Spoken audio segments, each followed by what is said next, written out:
And let's share the screen.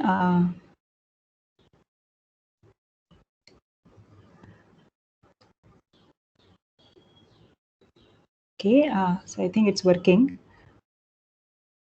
So do you see lecture 15 at your end?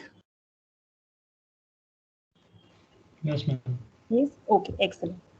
Okay, so any questions?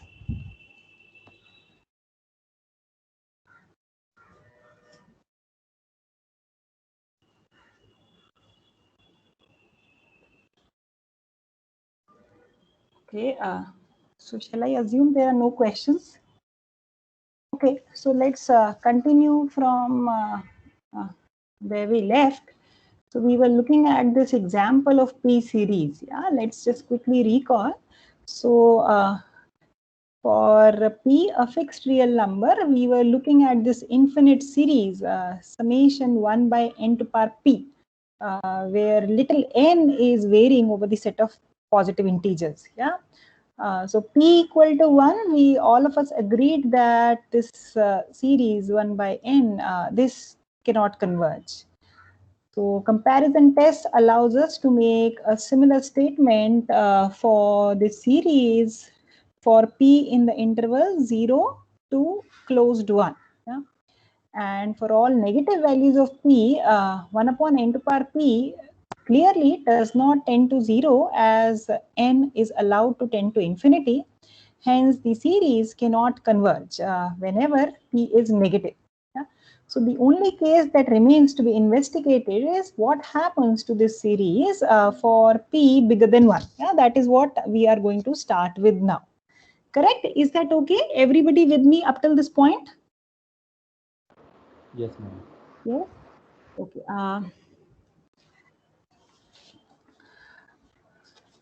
All right. So the first thing to note is that so let me write it down. So we'll continue from the example from last time, and so we are looking at the series 1 upon n to power p. Well, not n equal to 0 doesn't make sense. Sorry, n starting from 1. Whenever for p bigger than 1. Yeah, and the question is to investigate whether this series converges or not, right? So the first thing we notice that the associated sequence of nth partial sums is monotonically increasing, right? Does everybody see that? Why is that? Because this consists of positive terms. Yeah, this is a series of positive terms. So the sequence of nth partial sums is monotonically increasing in this case, right? So I'll just write that down. The sequence of partial sums is monotonically increasing. Okay. So if I'm able to show that the sequence of partial sums is bounded above, then I will be able to assert convergence of the sequence of partial sums and hence the associated series. Correct? Is that okay? Yeah. So let us look at the nth partial sums and let's try to show that they are bounded above. Okay. All right. So let's consider capital N as 2 to the power k minus 1. Yeah, why am I doing this? And let's consider the sequence of nth partial sums. Recall this notation is the following: 1 upon n to power p. N is starting from 1 to capital N, right? Let's look at this sequence of nth partial sum where n is capital N is 2 to power k minus 1. Okay, so let's write down what it is. So this is 1 plus 1 upon 2 to power p plus 1 upon 3 to the power p plus, what is the last term here? This is 2 to the power k minus 1 to the power p. Correct? Yeah. Now this is a finite sum, so I can add, put parentheses wherever I want to. Yeah. So let me write it as this form. Yeah. So I'm going to insert some parentheses here. So I'm going to put these two terms together, and 1 upon 4 to the power 5, 1 upon 5 to the power p plus 1 upon 6 to the power p plus, and so on. Yeah. Yeah. So over here, the first term here is a power of 2. Yeah. So 4 is also a power of 2. So similarly, if I do this exercise here, what is that I am trying to do? I will have the term here would be, so 2 to the power p k minus 1, yeah, plus 1 upon, so the last term is 2 to the power k minus 1 to the power p. Is this okay? Everybody with me up till this point? Ma'am, I could not understand the last term. Okay. Which one? Why do I have a 2 to the power p times k minus 1 here? Is it? Yeah. So it's just by analogy, right? Over here I have a 2 to the power p. Over here I have a 2 square to the power p, and the last one I will have a 2 to the power p times k minus 1. Yeah. See. Yeah. Is that okay?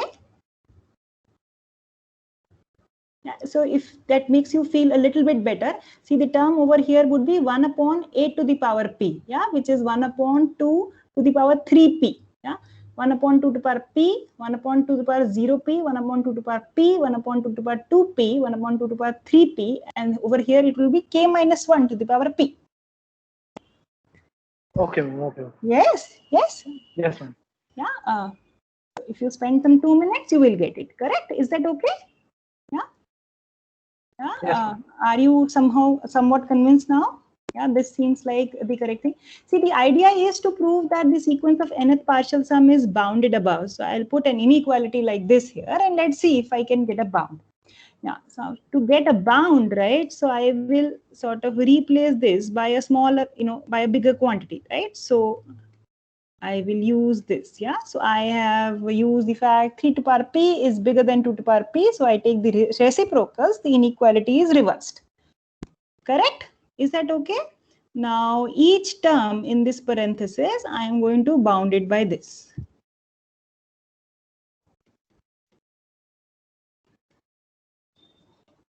Right? Okay, and likewise, the last term here would be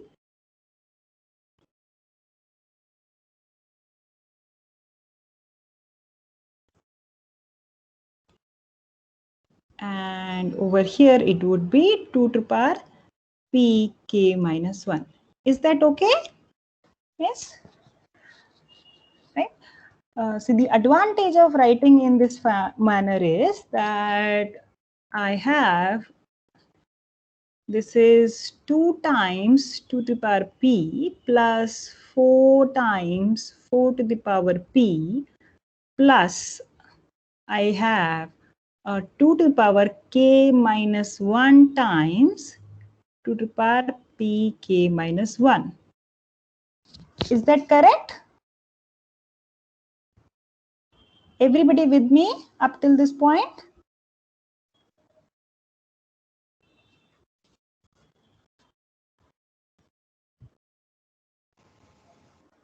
Yes. Yes, is that okay? Yeah.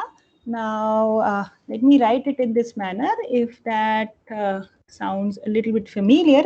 So I'll write it as 1 plus 2 to the power 1 minus p plus 4 to the power 1 minus p plus 2 to the power, so what is it?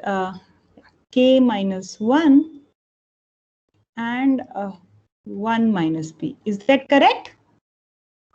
Yes. So this is 1 plus 2 to the power 1 minus p plus 2 squared to the power 1 minus p.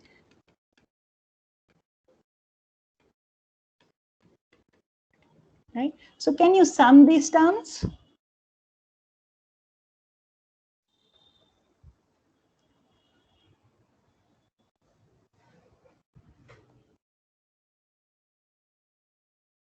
So, you know, this is of the form, I'll write something in red ink, 1 plus x square plus x to the power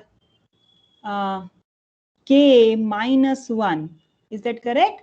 Where what is x? X here is 2 to the power 1 minus p. Everybody agrees with me? Right? So this is, you know, we know how to sum this up, right? We just did it in the morning. Yeah, this is 1 minus x to the power k by 1 minus x. Is that correct? Yes, ma'am. Yes, which is, and this is, you know, just to sort of clarify things, you know, which is 1 upon less than 1 minus x, where x is this term here, and this is certainly finite, right? Correct? Is that okay?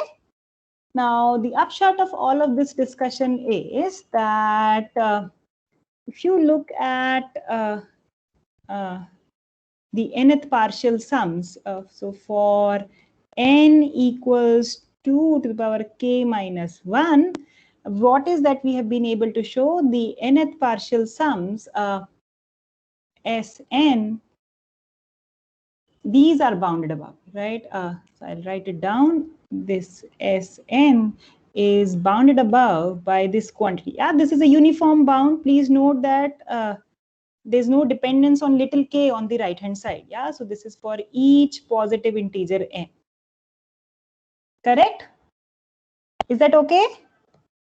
And the other observation is that the sequence of nth partial sums is monotonically increasing.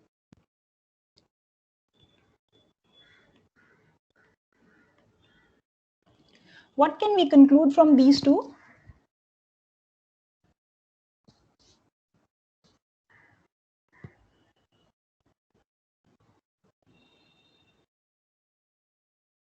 See, the sequence of nth partial sums here is monotonically increasing, and we have that some subsequence of the of Sn is bounded. Correct?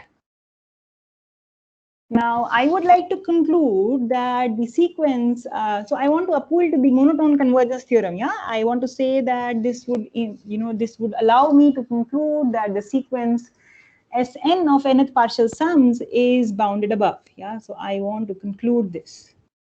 Conclude, can I, that the sequence is, sorry, convergent.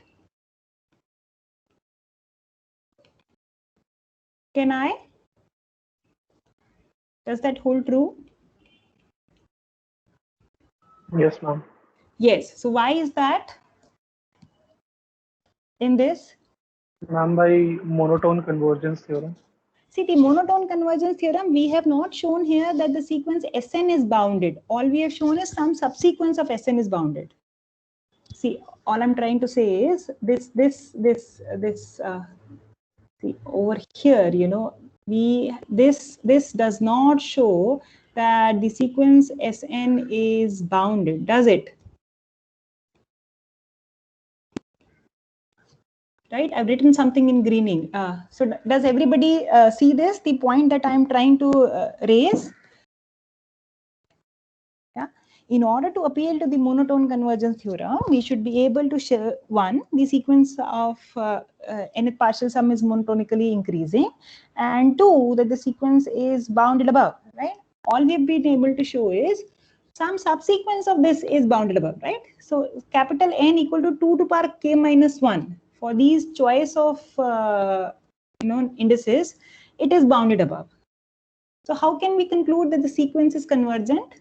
Ma'am, but in this case, Yes, as we have taken n is equal to 2 to the power k minus 1, correct. and Sn is less than equal to the entire term, but that term does not depend on k. Correct. So So there, yes, that there is, right. would not depend on capital N. That is true for all capital N. Correct. There is one Like, more little thing that you need, one more observation.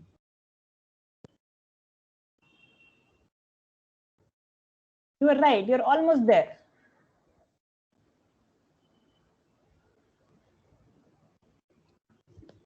So maybe I would want you to think about it a little bit. Does everybody realize there is something to be checked here? Sn is There, greater than Sn plus sorry? Sn is less than Sn plus 1. Correct.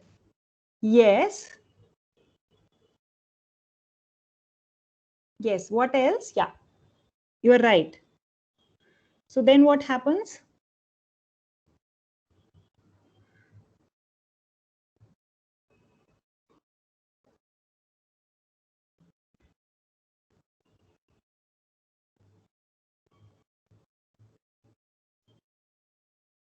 Somebody wanted to say something. Yeah. No, ma'am, I was just saying that Sn is less than Sn plus. Correct. We will Correct. show that it is greater than 0. It is monotonically increasing. Yes. I don't know, ma'am. I just want to say that. Okay, so you wanted to just say this. Okay, so thank you, Charanjeev. You're trying to highlight the fact that Sn is monotonically increasing. Now I'm trying to say that we need the fact that Sn is bounded above. Bounded above. Bounded below is not a problem, and that's not what we need. Bounded above. Yeah. So think about it yourself. Yeah, there is a small gap here, but these two are enough to conclude that Sn is converging. So do you all realize there is a little gap here? That's the first point.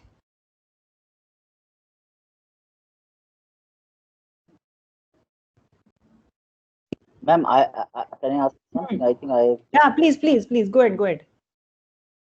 Sn is bounded. The capital S capital N, what it denotes? S capital N denotes the sequence of nth partial sums where n is in this 2 to the power k minus 1. Okay. Yeah, so Sn is this. If you go back here, see, this is the nth partial sum, but I'm looking at capital N only for 2 to the power k minus 1. This bound is valid only when n is 2 to the power k minus 1. If capital N is different from 2 to the power k minus 1 for any positive integer, then I do not know whether this bound holds to begin with. For all Sn. Sorry? For all Sn. For capital N of the form 2 to the power k minus 1 for some positive integer n, this bound holds. That's what we have shown. And that's what I memorized. Now, this little n, are you confused with this capital N and little n? Is that what your question is? The first point, actually. I missed, right? First point only. Okay. All right. So, did I answer your question? Sorry, your voice is a bit broken, Chiranjeev. Sorry, ma'am. Actually, your voice is also, maybe it's from my end. So, sorry. Oh, is it? I am not sure if the problem is at my end, but anyways, something to think about. But does everybody follow that there is a gap here? There's something to think about. That's the first realization. You should realize that what is that you are required to do. Does everybody realize that? So it is general. It has to be generalized for general N instead of what. I'll just write it down. What is it I want you to sort of think about? I'll write it down. See, so here we have. So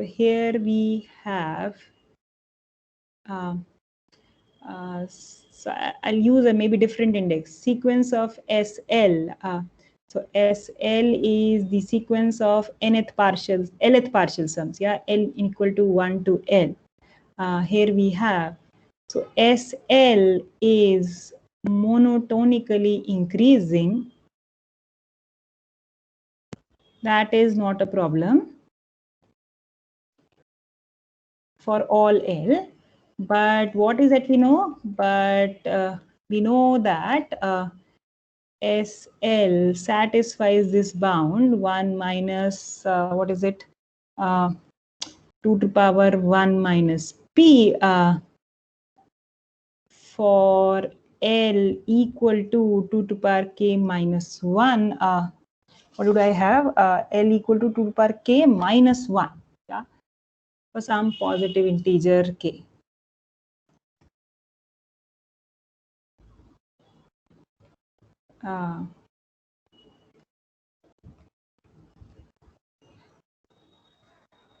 So is it a little better now? I have sort of introduced another index, little l.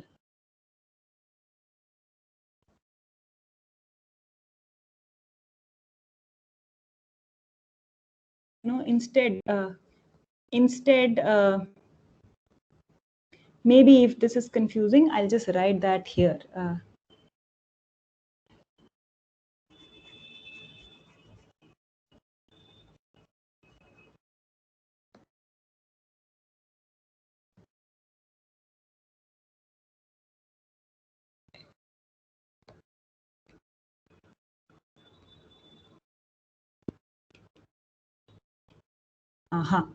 Yeah, so is it any better now? Do you sort of understand what am I trying to say?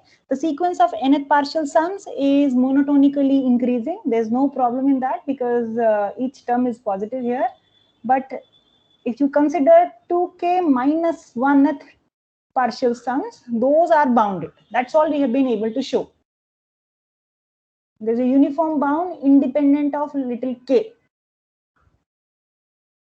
How do we conclude that the sequence is of Lth partial sums is convergent?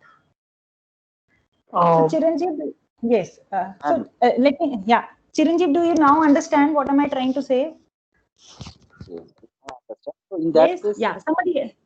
Somebody wanted to say. So was it Akshay? I don't know. Ma'am, Priyanshu. Oh, Priyanshu. Yeah. Tell me, Priyanshu. Yeah, ma'am. So I think the gap that you were referring to, I think that was where we have shown that Sn is a monotonically increasing sequence, and S capital N is bounded above, but the bound only exists for those n which are of the form 2 to the power k minus 1. Correct. Exactly. This does not ensure. Correct. That this does not exist that the sequence is bounded above, does it? Yeah. Thank you, Priyanshu. Yes. This is what I wanted to ask. Yeah. So how do we apply the monotone convergence theorem here? Yeah, I'm so glad that you realize this. So everybody with me up till this point? Now that you have realized that what is the gap, now do you think, do you have a solution for this in mind? Ma'am, I think I have a solution. Yeah, go ahead. Please go ahead. Ma'am, so the thing is that, for example, if we take n is equal to 2 to the power minus 1, okay, in that case, we know Sn is bounded above. And correct. If we take small n, that is just greater than capital N. For example, it is 2 to the power k minus 1 plus 1, means the next value. Yes. Then that would be greater than S capital N, and so on. They will keep on increasing in value. Correct. But we know that after a point, if we take the another value of n, suppose n dash, to be equal to 2 to the power k plus 1 minus 1. Ma'am, then we know that all the values of n, that those were greater than capital N, they will be less than that of the, they will be less. So you're trying to say that if capital N is here, capital N prime is here, you know, anything that comes to the left of capital N satisfies this bound, you know, but if you pick values over here, then those are less than N prime and they also satisfy this bound, right? Yes, ma'am. Yes, Yes, yeah. ma'am. So that's precisely the argument. So you're using the fact, the first observation, that this series is monotonically increasing, right? Is that okay? Or consists of positive. Yes. You know, there is a little argument here, yeah. So ultimately, you do say that the sequence of nth partial sum is bounded above, but this is enough. What I've sort of showed you is enough to conclude that the sequence of nth partial sums is bounded above, and hence you can apply the monotone convergence theorem and conclude that the sequence of nth partial sums is convergent for all n, and hence this series converges. Is that okay? If there is still some student who is still lost, I would urge him or her to please spend some time on this. Any questions, we can certainly take it up. Somebody has a doubt?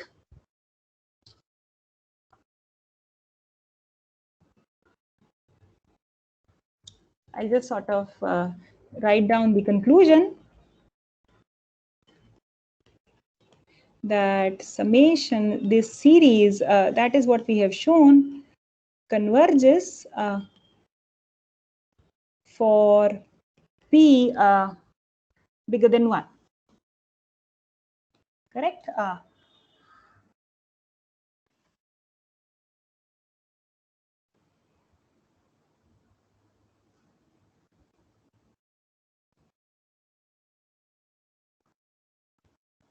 Any questions?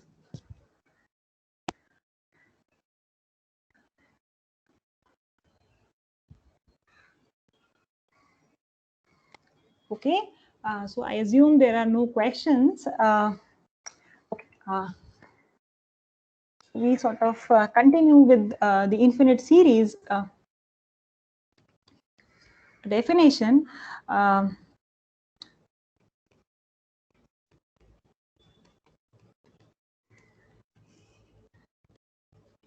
A series xn, so this is said to converge absolutely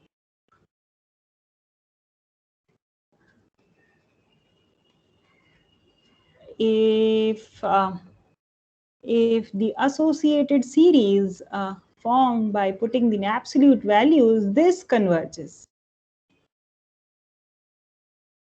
right?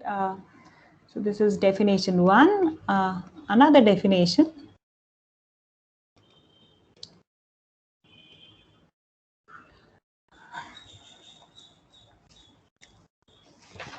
that is of conditionally convergent series.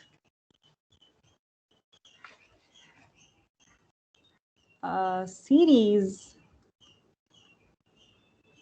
is said to be conditionally convergent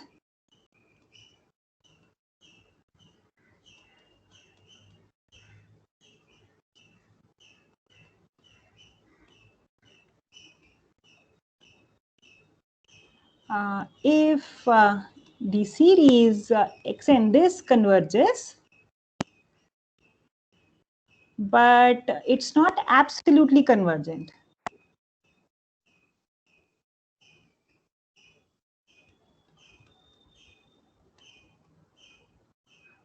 So it converges, but not absolutely. So in that case, we say that the series is conditionally convergent.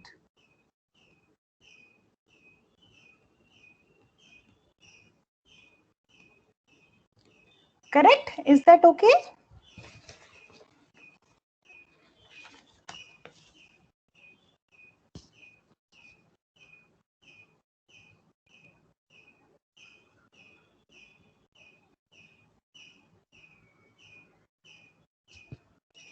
Okay. In light of these definitions, here is a small proposition that if a series converges absolutely,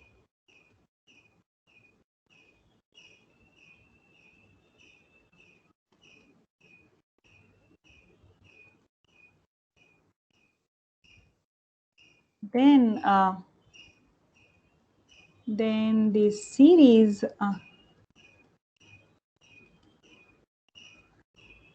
converges.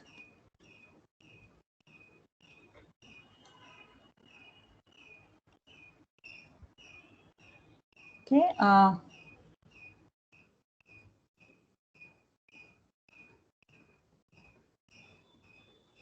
I'll sort of provide only a hint. The hint is use the Cauchy convergence criteria with the following observation. Yeah, so you look at this, right? So Cauchy convergence criteria at some point will leave you something like this.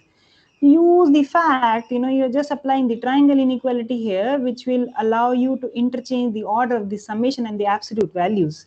So I'm going to write it down like this. And conclude, so I should write here, the index here is K.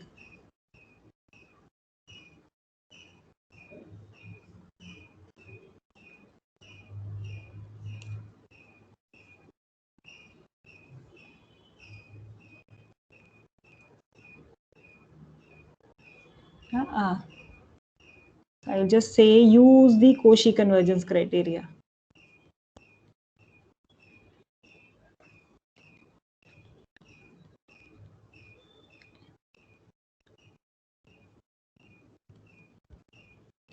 Is that okay?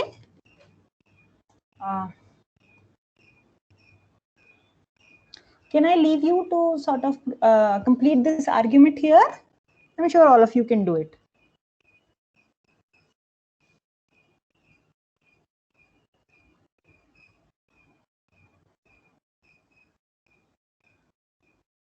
Is this okay? So far, so good with everybody present here? Everybody with me up till this point? Yes, ma'am. Yeah, any questions? This is okay?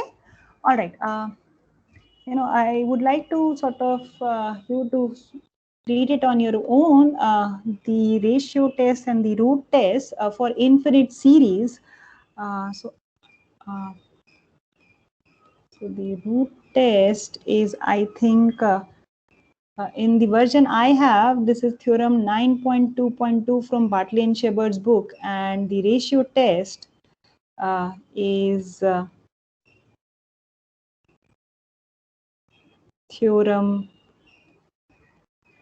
9.2.3. Yeah, I would like you to sort of read both of them on your own. They are, very simplistic applications of comparison tests and, some simple analysis. And my feeling is that this is some material that you have already seen before. So maybe I can leave this for you to do it on your own. Okay. All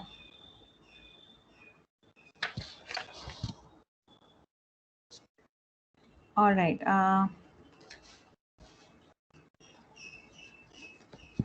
So let me introduce another term here, alternating series. What is an alternating series? So here's another definition.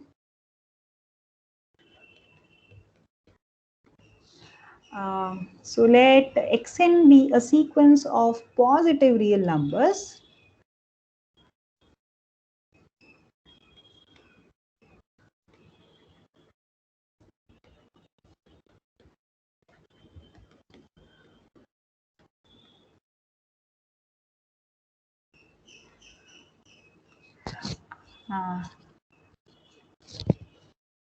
a series of the form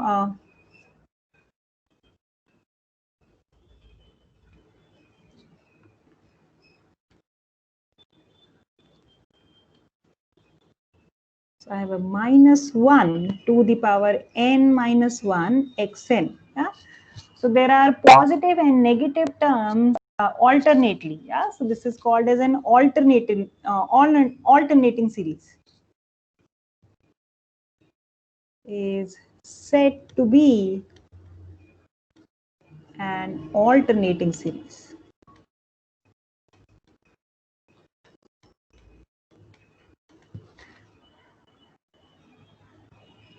So if a series, an alternating series is convergent, it may or may not be absolutely convergent. We do not know. We have to investigate case by case.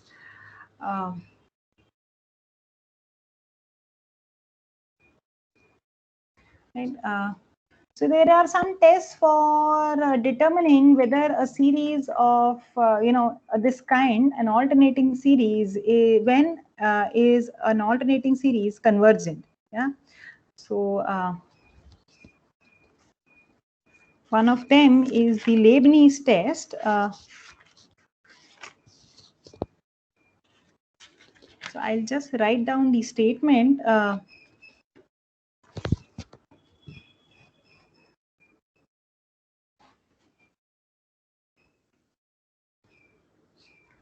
So the Leibniz test for convergence of alternating series.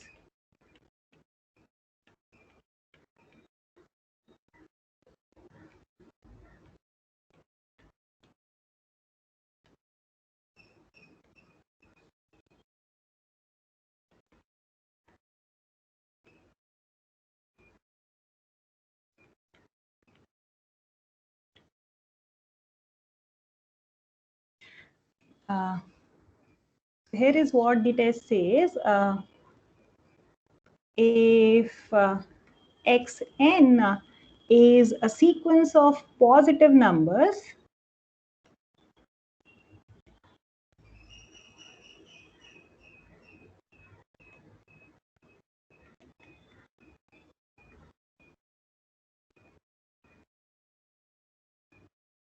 monotonically decreasing to 0,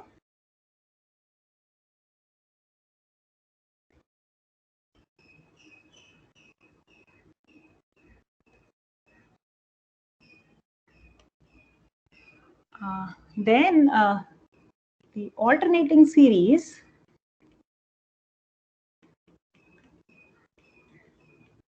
necessarily converges.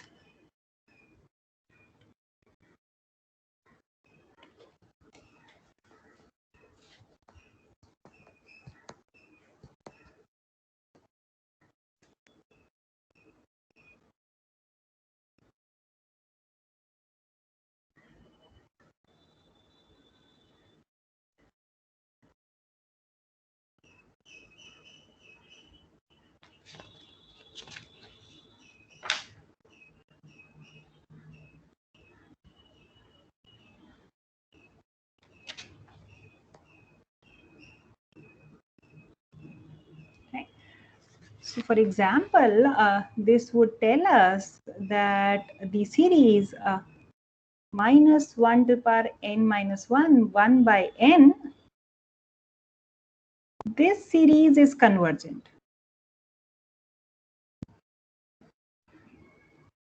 Right? But not absolutely convergent. Right? We have seen this in the morning. So this is an example of a conditionally convergent series. Correct?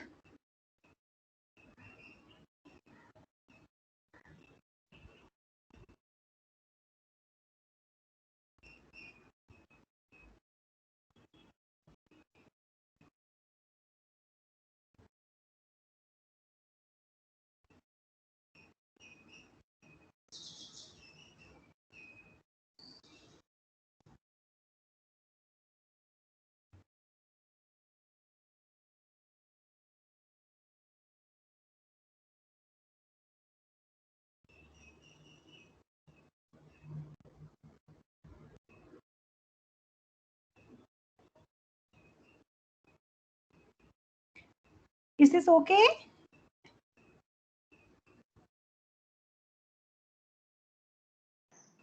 Yes, ma'am. Yes. So I will sort of leave the proof as a couple of exercises. I'll mark it there in exercises in the assignments. So maybe I'll drop a hint here. So hint how to prove this. So I'll write it as a proposition. Maybe give it a name, proposition A, and proof of. So it's not a proof, but the idea of the proof. So hint. So let's just quickly discuss the hint, right? So what is it we are given? Xn is a sequence of positive numbers and Xn is monotonically decreasing to 0. Yeah. So you have X1. So this is given to you, right? Correct? All right. So what is that you try to look? You look at the sequence of 2n plus 1th partial sums. Yeah. Try to show that this sequence is monotonically decreasing and bounded below. Just using the fact that these xn's is monotonically decreasing and bounded below.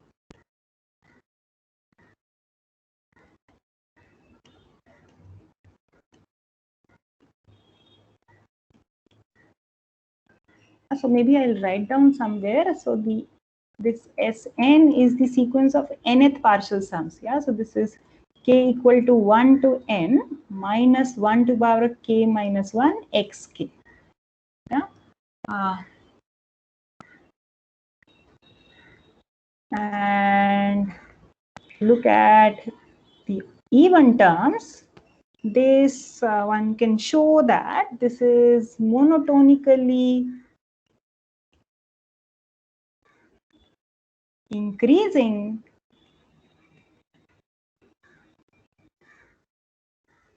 and bounded above.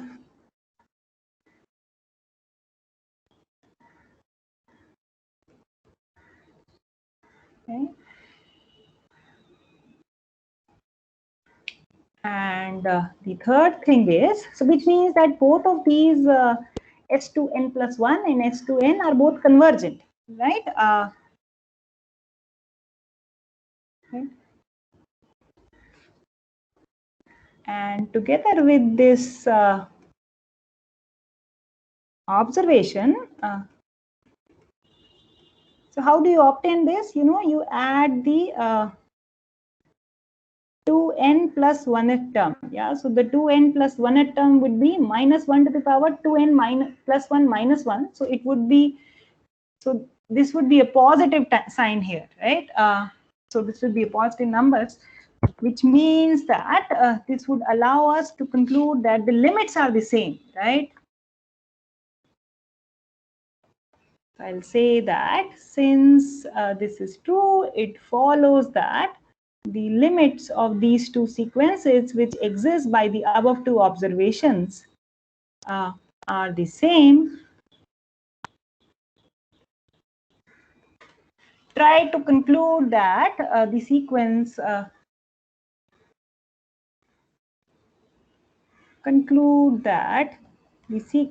Sn converges.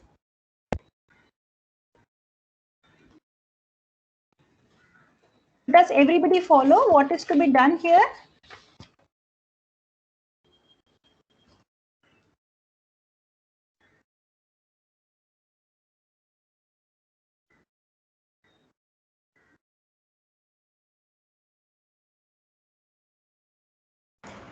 Ma'am, Yes, S2n please. plus 1 is converging and S2n is converging, and S2n plus 1 is equal to S2n plus X2n plus 1. Ma'am, this statement, the third one, because of this, our sequence is converging. No. No, These are just the steps. You know, this is the step 1. Okay. I wrote down here, this is the idea to the proof. Step 1, please show this. Step 2, please show this. Step 3, please show this. Step 4 is using step 3 is that will tell, step 3 will tell me that both the sequences converge to the same limit, and step 4 is to show this. You know, there is a gap here. Okay. I am not saying that it follows from here. You have to, there is some bit of work here. Yeah. Okay. Yeah, is that okay? Your question is absolutely correct. Is that okay? Do you follow this? Yeah, Yes, this is not a proof. This is just an idea of the proof. I'll clarify that. Okay. You know, but all these little things, you can now fill them up, because you know all you require is you have to just pick up a pen and write. You know, just write down what is S2n plus 1. Observe that this is given to you that these xn's are monotonically decreasing. This is just fallout. Yeah. Okay. Yes.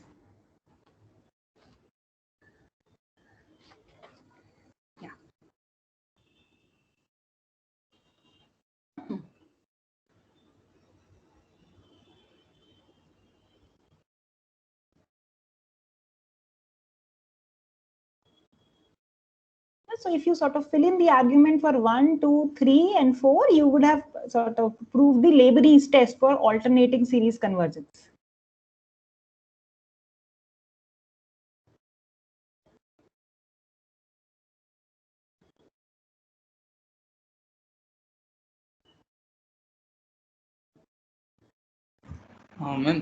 Yes, please. Yeah. Is that alternating series of 1 by n is convergent, but but summation 1 by n is not convergent. Correct, correct. So does from what part, like the differences, because of the differences there, the series is convergent? Is that the reasoning for this?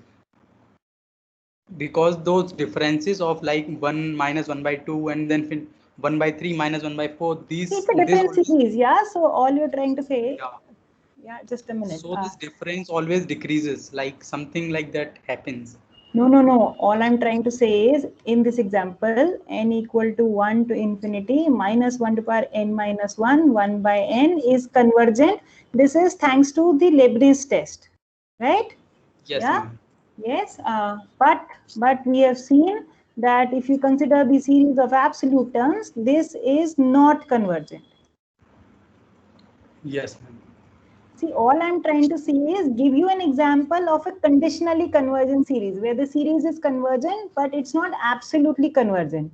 It may happen that the series is convergent as well as absolutely convergent. See, everything is possible, case by case cases. So you're saying what is happening in this example? Is that what your question is?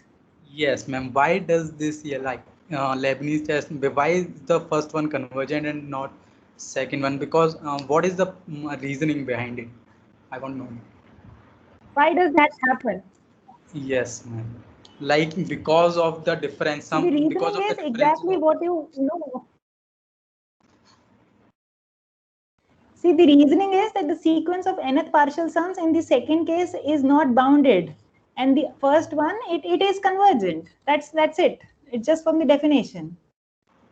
Yes, ma'am. We can always show that from definition. It is alternating, but yeah. Yeah, but See, there should be some these reason. pluses and minus. Yeah. So all I'm trying to, you are asking a reason mean a heuristic approach. How do you sort of make a good guess, right? Yeah, like right? if I'm telling to a layman, then how would I tell him? Yeah. See, over here, if you sort of write the sum as S, what happens is, all the terms of the sequence of nth partial sums are in some neighborhood of S some stage onwards. And these pluses and minuses make sure that. That's all. Yeah, so the difference is always decreasing. Like S1, if I consider my S1 as the first minus second one and make them positive. I always make this my sequence of partial sums positive, but because of these differences, my sequence of partial sums will always be decreasing, and it will sum out, but it will always be bounded above and monotonically increasing. That yes. Right. See, but this is very particular because these xn's that we start off with are monotonically decreasing. Yes. See, you can consider alternating series like this. You can consider an alternating series. Another example, n equal to 1 to infinity minus 1 to power n minus 1 ans. See, if ans are not monotonically decreasing to 0, we cannot apply this argument what you're saying. Okay. You're using the fact that ans are monotonically decreasing. Is that correct? Yes. Yes. Yeah. So please realize that. Yeah. This is a very, very special case. The Leibniz test is a very, very special case, right? You are using these are monotonically decreasing to 0, right? Okay. So you assume xn to be sequence of positive terms. Otherwise, just so that you don't sort of mess up when you pick up these negative signs, right? Yes, ma'am. Yeah. This is a very, very special case. Yeah. So you are right. Yeah, but you are right. But you have to be careful. Yes, ma'am. Yes. Okay. All right. But anyways, so the question I was asking was, does everybody think that they can sort of provide an argument to step 1, 2, 3, and 4? Do you all feel like, you perhaps would be able to do this? please give it a good try. As I said, all you have to do is just write down, and this should fall out. Yes, maybe in the next assignment problem, I'll write down these, the Lebowitz test and these 4 steps so that you really don't do it. Is that okay? Any further questions? No, ma'am. Okay. All right. Excellent. There's one more concept that I want to talk about in infinite series, which is about rearrangement of terms. What is this? Rearrangement of the terms of a series.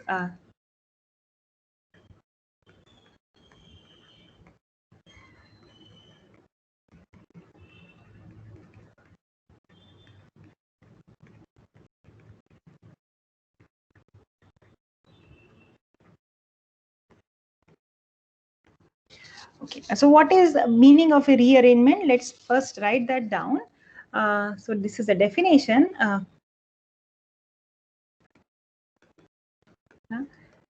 So an infinite series Yn is said to be a rearrangement of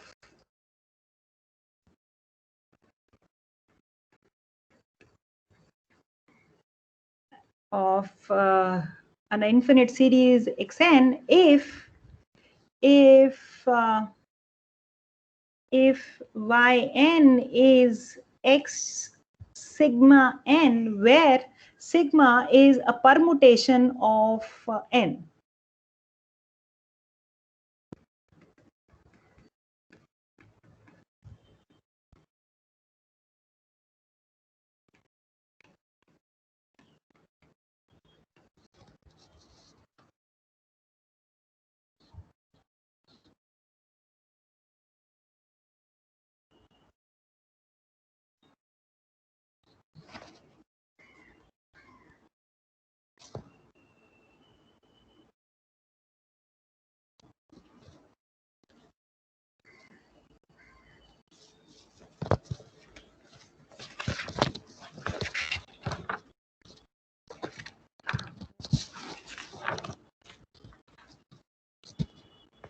Right, so sigma is a bijection 1, 1 onto map from the set of natural numbers to itself, right? And so you're just changing the order in which the terms appears. Nothing else changes between the series Yn and Xn. Does everybody follow the definition here? When do we say one series is a rearrangement of another?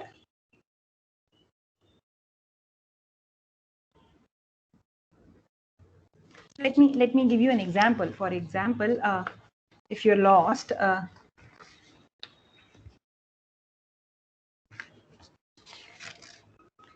for example,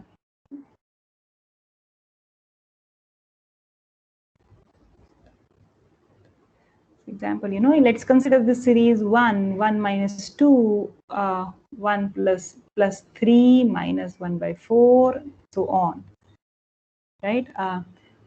And one of its rearrangements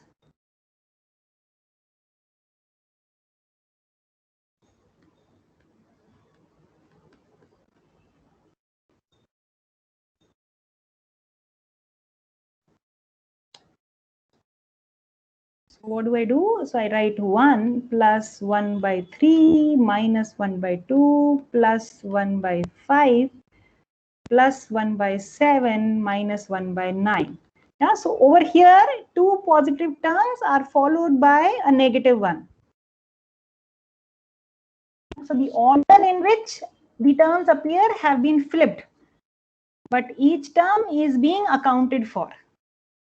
So they are 2 different series, one being a rearrangement of other. Now, what difference does it make if I rearrange the terms? The thing is that if an infinite series Yn is a rearrangement of the series Xn, and the series Xn converges, there is no guarantee that Yn would converge. And if at all it converges, it may not converge to a same sum. Yeah, is that okay? That is what makes rearrangements very interesting. So I'll give you an example. So let's. So, anyways, so for is this part, this bit okay with everybody? Everybody with me? Does everybody follow the definition of rearrangement of a series? When do we say one series is a rearrangement of another? Everybody follows this example that one series here is a rearrangement of, yes? Somebody had a question?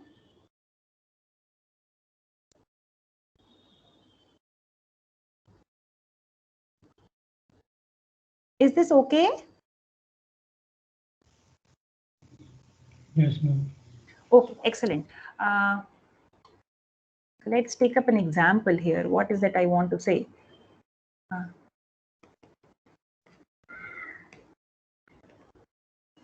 Okay. So let's consider the series.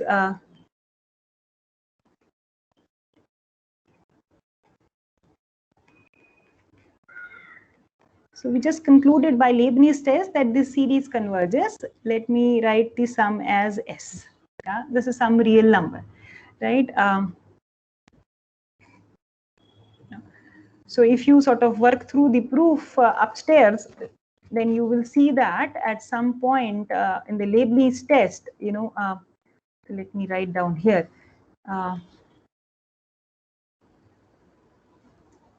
Step 4, when you try to prove step 4, you would see that so if you call the limits of, so we agreed that by step 3 that the sequence 2n plus 1 and s2n both converge to the same sum, let's call it S, and then this S would actually sit between s2n plus 1 and s2n. Now that would allow us to conclude that oh, well, sorry, what am I saying? Sorry, I take my words back.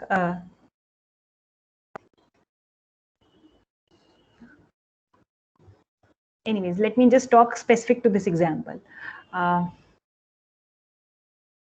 Okay. So what I was trying to say, I was trying to illustrate a rearrangement of series by an example. So let's consider this alternating series, and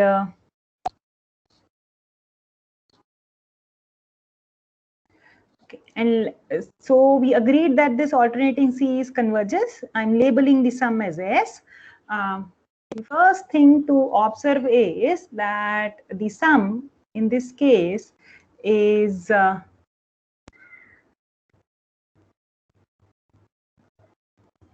sum is bigger than x1 minus x2. Yeah, so what is x1 and x2? So I am writing it as summation n equal to 1 to infinity minus 1 to power n minus 1. Sorry, I missed a minus 1 also. I'll just sort of edit it.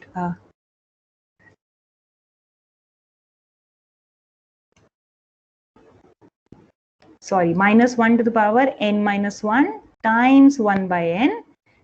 So this is xn. Yeah?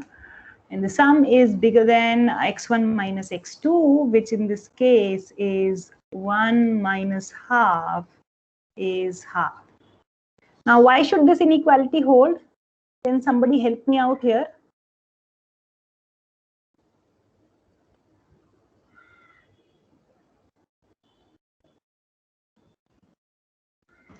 An is decreasing. Okay. An means you want to say xn. Xn 1 by n. Yeah. Okay. So then what happens? Second term should be lesser than first one. So Correct. it will always be positive, and then. But why should the sum S satisfy this inequality? You are right, on the right track. Yeah. Okay. Let me write down first. Please do.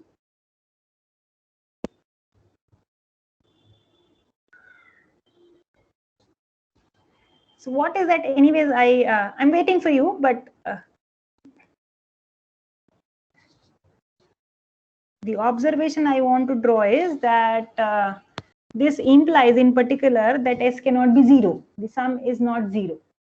Yeah, it will always be greater than 0 and our limit is 0. So, but I'm not able to. No problem, no problem. Well tried. Somebody else would like to help me out? Why does this inequality hold? Yes, please. Yeah. Priyanshu, sure. Is that you? Yeah, yes, ma'am. Yeah. So you want to say, why is S bigger than x1 minus x2? Go ahead. Ma'am, so as all the sequence of xn, all the terms of xn are monotonically decreasing. Correct. Hence, we know that x1. So the partial sum, the infinite sum would be x1 minus x2 plus x3 minus x4. Correct. So now we know that as x4 is always greater than x3, hence x3 minus x4 will always be negative. Yes. Sorry. Yeah, Priyanshu, you are right. No, you're right. Yeah, so x3 minus x4 would always be negative. Hence, if we add x3 minus x4 to x1 minus x2, then it will only decrease the value. Similarly, x5 minus x6 is also a negative value. So adding it will only decrease its value. Hence, S will always be greater than the maximum value. Priyanshu, you are on the right track, but this is an infinite sum, right? You take the sequence of nth partial sum, that's a finite sum, right? Capital N is some fixed finite sum, and then you allow capital N to tend to infinity. So in the limits, anything can happen, right? Yes, ma'am. It will always be an increasing sum, so the limit will always be greater than the partial in order to make this precise, one way is to, instead of working with the sequence of nth partial sums, so what you're trying to do is you are exploring the sequence of nth partial sums.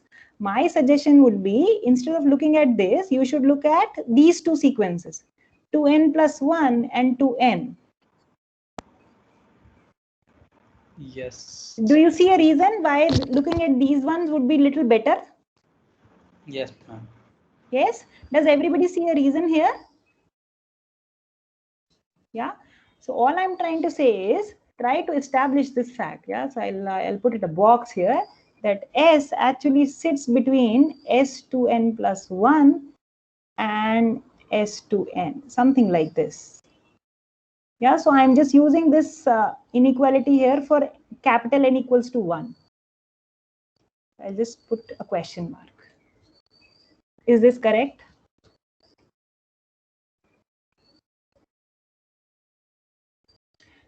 So Priyanshu, do you see what am I trying to say? No, ma'am. No. Okay. So let me erase this.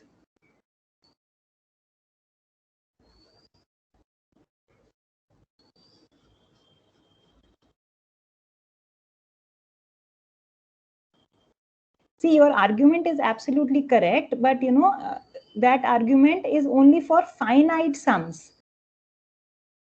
See, you go to nth stage and you can make this statement, but so how do you justify what happens when you take limits? So one way to get around thing is that you look at the terms of odd terms and even terms. Here you don't have these problems of these negative indices.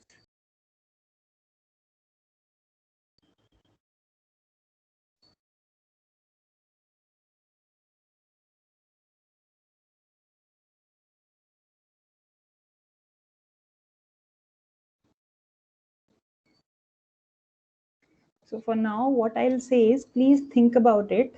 I will just put 2 question marks and proceed. Yeah.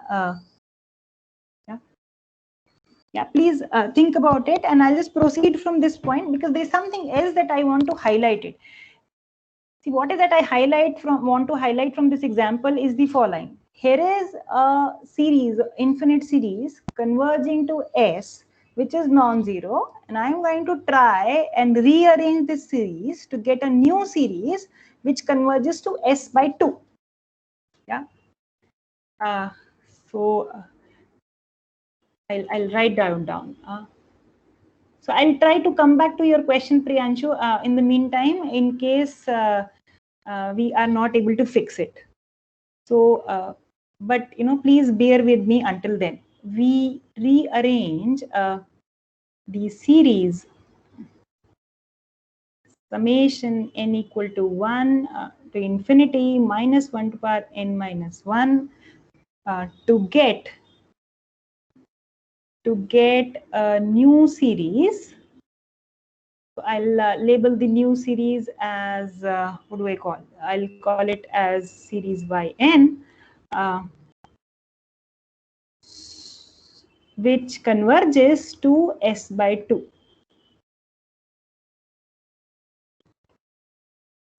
So once I am able to do that, this will show that the rearranged series may not converge to the same sum as the original series that we start off with.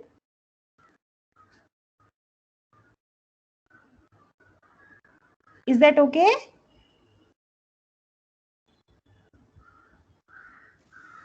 Is this okay?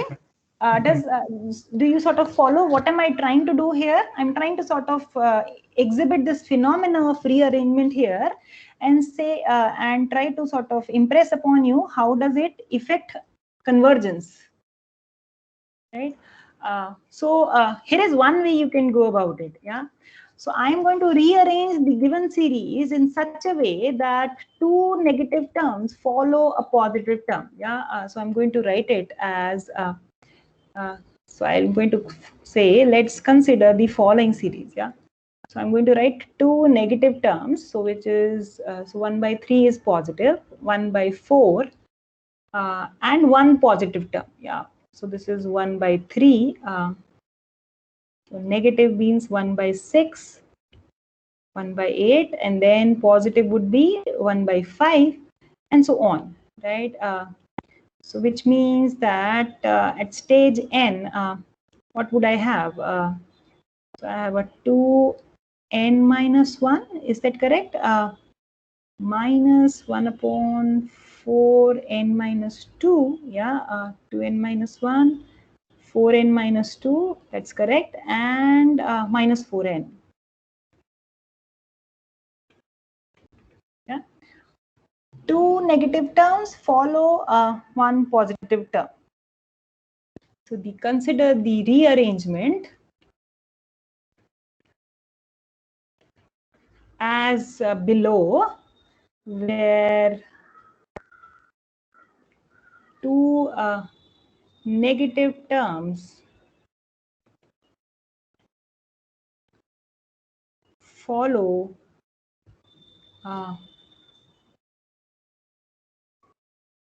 a positive term. Yeah? So everybody agrees this is a rearrangement because each term is being accounted for. Okay. So I'm going to, so this is my series yn, and I'm going to write down the sequence of nth partial sum of these rearranged series. Yeah. So let's call it Tn denote the sequence of nth partial sums of this rearranged series. Right? Okay.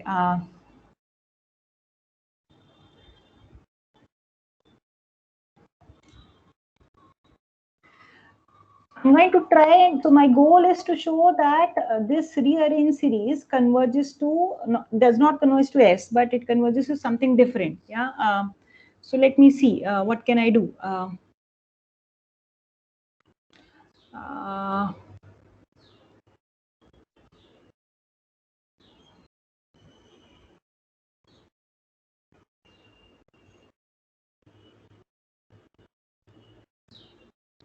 So let me write it as follows. Yeah, let's consider T3n. Yeah. Why am I doing that? So let's see.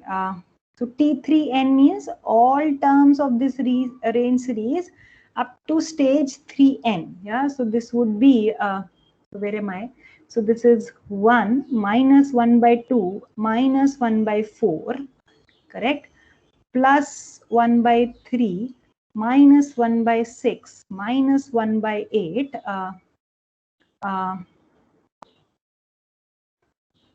plus 1 upon 2, sorry, this got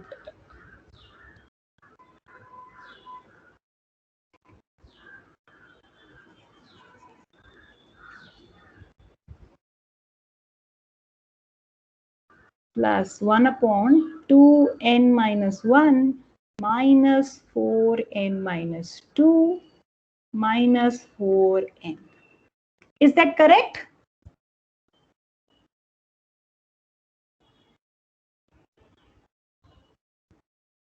Is that correct? Yes, ma'am. Yes. Now, you know, this is a finite sum. I can add, subtract wherever I want to, doesn't change anything, right? So I'm going to insert some parentheses here. Yeah, so I'm going to look at this first, and I'm going to look at this here, and there's some few dots here, and I'm going to look at this term here. So which means that, you know, this T3n is, you know, so in each of this block of three terms in this bracket, so in each of these terms inside the parentheses, I'm going to subtract the second term from the first. Yeah, so which means that I will have 1. So I want to subtract the second term from the first. So 1 minus half is half minus 4, right? So 1 by 3 minus 1 by 6 is 1 by 6 minus 1 by 8 plus so on. And what will I have here? 1 by 2n minus 1 minus 1 upon 4 minus 2. So it is 1 by 4 minus 2 minus 1 upon 4n. Is that okay?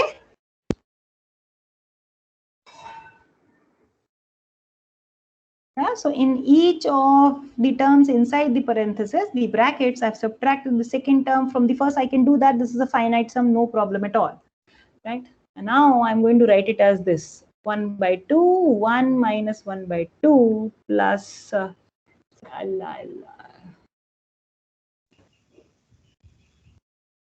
this is 1 by 3 minus 1 by 4 plus 1 upon 2n minus 1 and 1 upon 2n.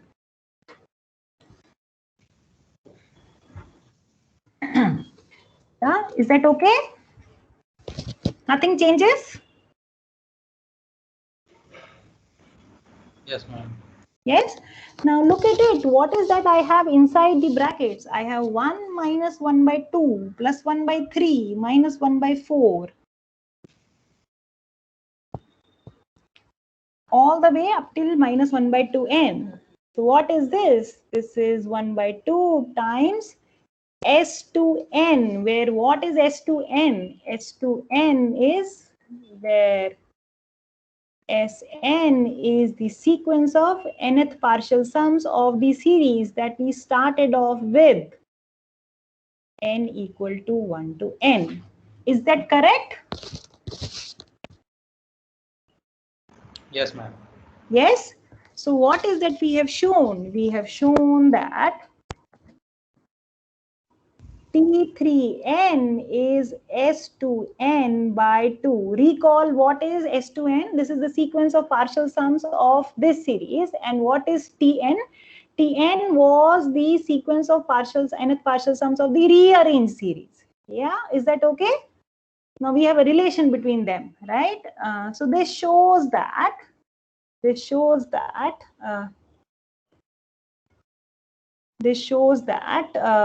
that if I allow n to tend to infinity, the sequence of nth partial sums, this T3n converges to S by 2. Correct?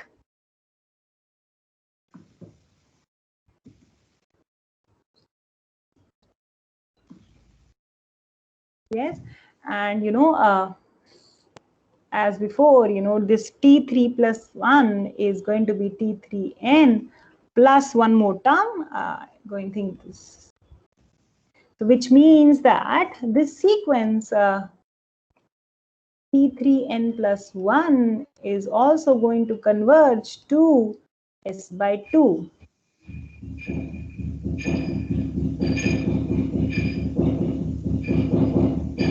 Right?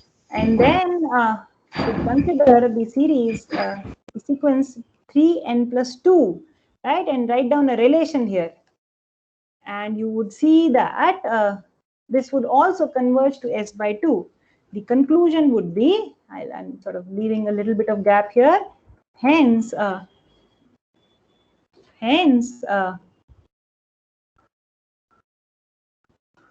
the sequence of nth partial sums Tn, this is exactly the same argument which is left in as an exercise last time, converges to S by 2. So I started with a series, infinite series xn, I rearrange terms and I am able to produce another infinite series which converges to a different sum.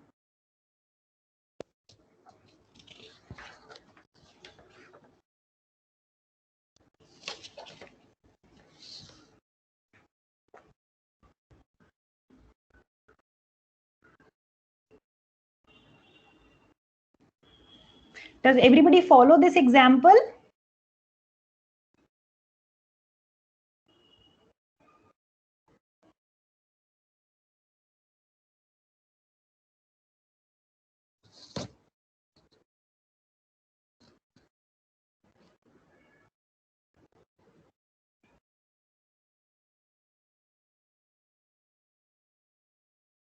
Yes, ma'am. Yes. So all I'm trying to say is, so this is a very powerful theorem. I'll write down. Much more can be done. This is due to Riemann, the Riemann rearrangement theorem. Let me write down the statement.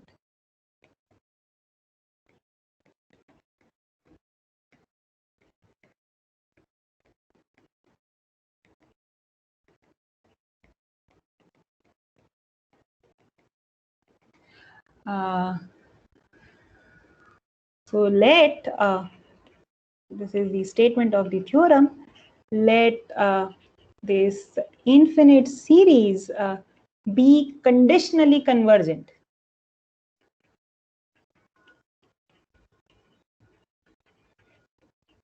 Which means what? That the series is convergent but not absolutely convergent. Right? So this is a series which has both positive and negative terms. Right?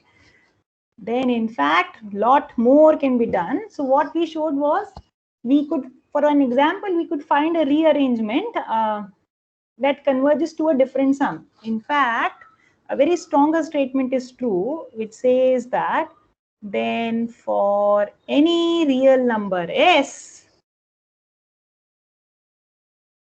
there is a rearrangement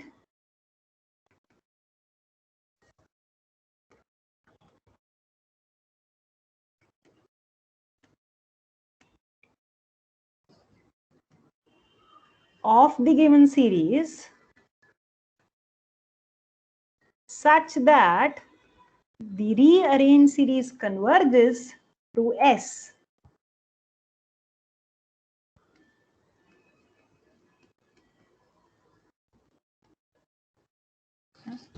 So you give me your favorite real number and you give me a conditionally convergent series. It is possible to find a rearrangement of that conditionally convergent series that converges to the given real number.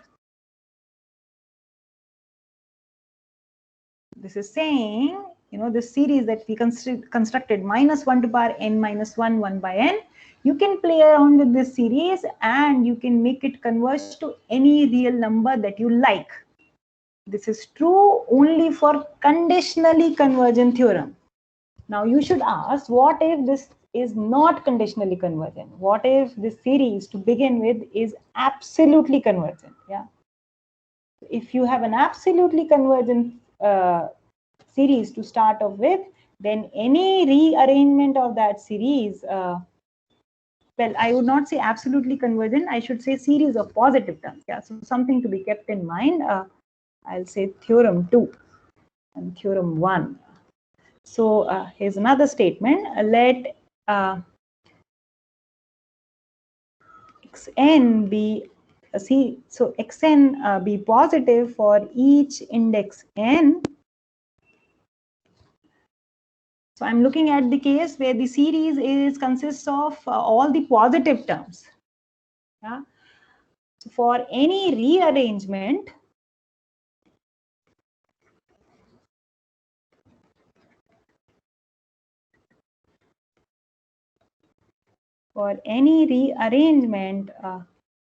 of the infinite series xn, the sum remains the same.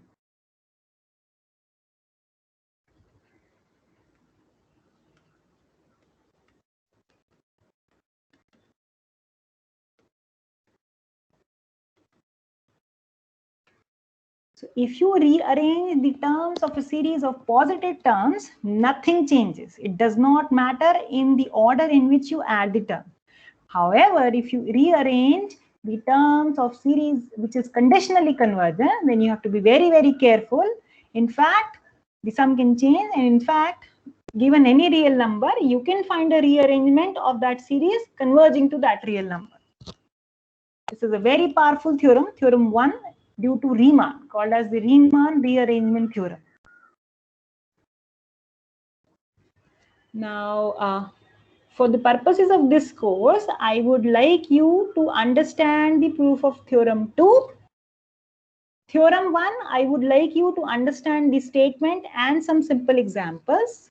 But if you are interested, then we will not discuss the proof in class here. It's not difficult here. It's very interesting. And if you're interested, I'll sort of give you a reference. This is theorem 8.3.3 of Apostle's book. If any of you are interested, please do look up there.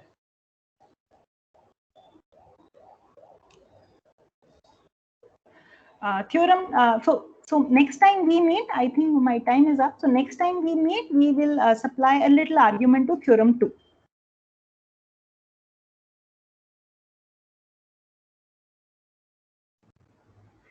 So in interest of time, I think I'll stop this meeting for today's for now, and